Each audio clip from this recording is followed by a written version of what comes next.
She's on stage already, but I have the pleasure, the happiness, and the honor to have to call this great woman a friend and to give her a little something for the huge life and things that she does for Brazil.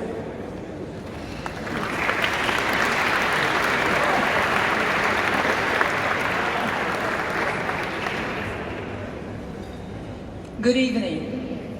I am extremely honored with this tribute coming from an institution of such excellence as Hospital Pequeno Príncipe that combines medical assistance, education and research. Being a researcher in Brazil is for the brave. Unfortunately, our country has not learned yet that science is the most powerful motor for sustainable economic development. That in times of crisis, developed countries increase investment in research as the most efficient strategy to rebuild the economy. Therefore, I drive a Korean car guided by an Israeli app. And yet, Pequeno Príncipe recognizes the importance of science, as if treating patients, children, and their family were not enough. They built an impressive research institute. After all, a hospital has a lot to give to its patients, but patients have a lot to teach us about diseases and about human biology. But being a scientist is also a privilege. We spend our lives studying the beauty of nature.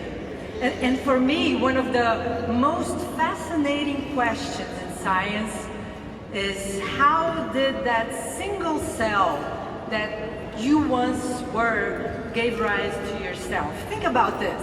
How did that first cell knew how to multiply? Then some cells decided to become bone, others neurons, heart, liver, and so on, to become trillions of specialized cells organized into a human being. Well, that cell followed a recipe that was created upon fertilization, its genome. The human genome is a recipe that nature follows for the development and functioning of a human being.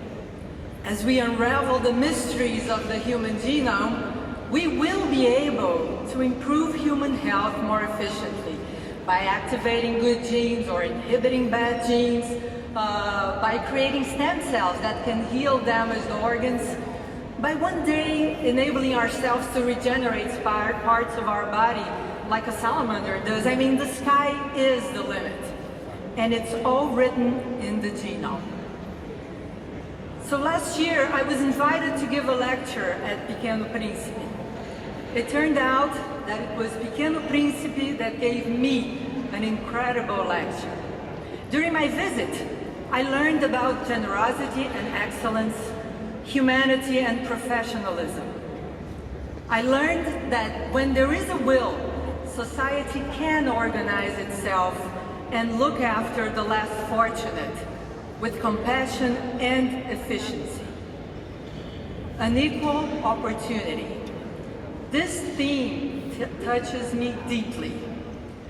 I'm so aware of the lottery of life, where depending on which side of the fence you were born in, you were bound for a better or worse fate, regardless of your merit.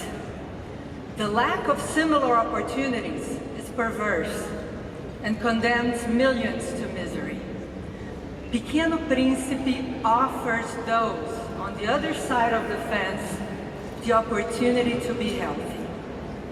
As a geneticist, it fascinates me to understand how much we are a product of our genes and how much we're shaped by our environment, by our life experience.